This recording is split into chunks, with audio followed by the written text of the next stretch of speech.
আমরা কখনোই অন্যায়ভাবে অন্যের মতকে চাপিয়ে দেওয়া যে ব্যাপারটা আছে এটাকে আমরা সমর্থন করব না।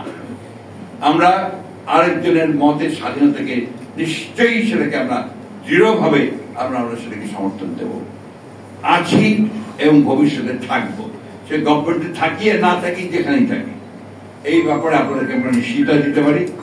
এবং আপনাদের প্রতি অতীতে এই যে নির্যাতন হয়েছে, নিপীড়ন হয়েছে, আপনাদের আইন কানুনগুলোর যে পুরোপুরি ফ্যাসিবাদী চরিত্র দেওয়া হয়েছে, এগুলোর বিরুদ্ধে কিন্তু আমরা লড়াই করেছি, আমরা লড়াই করে চলেছি, এখনো করছি।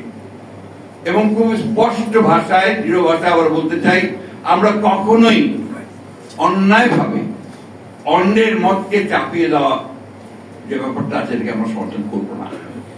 আমরা আরেকজনের মতের স্বাধীনতাকে নিশ্চয়ই সেটাকে আমরা দৃঢ়ভাবে আমরা সেটাকে সমর্থন দেব।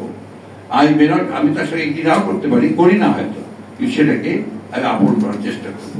এটাই আমাদের চিন্তা, এটাই আমাদের ভাবনা। একটা বিষয় আমি আপনাদেরকে নিশ্চয়তা দিতে পারি যে আমরা সংবাদপত্রের স্বাধীনতা, এটা আমাদের অন্যতম, আপনারা দেখছেন 31 দফার মধ্যে এটা আমাদের আছে, 27 দফার মধ্যে ছিল, তারও আগে ছিল, 2016 ছিল সংস্কারের। আমাদের মন্ত্রিত্বকে আপনার প্রচারণা চালা হয় যে আমরা সংস্কারের বিরুদ্ধে, প্রায় বলা হয় যে সংস্কার নামে নির্বাচন চাই। অর্থাৎ সংস্কার বিষয়টাই শুরু হয়েছে আমাদের দ্বারা। আমরাই আপনার একদলের শাসন ব্যবস্থা থেকে বহুদলের শাসন ব্যবস্থায় গেছি, আমরাই আপনার পার্লামেন্টারি ফর্ম অফ গভর্নমেন্টে গেছি, প্রেসিডেন্ট ফর্ম অফ গভর্নমেন্ট থেকে। আমরা আমাদের অনেক আপত্তি সত্ত্বেও আমরা কেয়ারটেকার গভর্নমেন্টকে আমরা সংবিধানে নিয়ে এসেছি। এগুলো বাস্তবতা।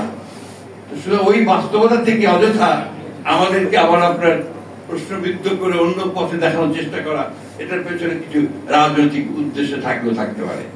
তবে আমরা আপনাকে নিশ্চিত করতে পারি যে আমরা সংবাদপত্রের স্বাধীনতায় বিশ্বাস করি, শুধু নয়, এটা আমাদের বিশ্বাস, আস্থা, এবং এটাকে আমরা যদি কখনো আমরা সুযোগ পাই সরকারিভাবে, সেখানেও আমরা এটাকে এস্টাবলিশ করবো, না পেরে বিরোধী থাকলে সেখানেও আমরা সেটাকে এস্টাবলিশ করার জন্য লড়াই সংগ্রাম আমাদের চালিয়ে।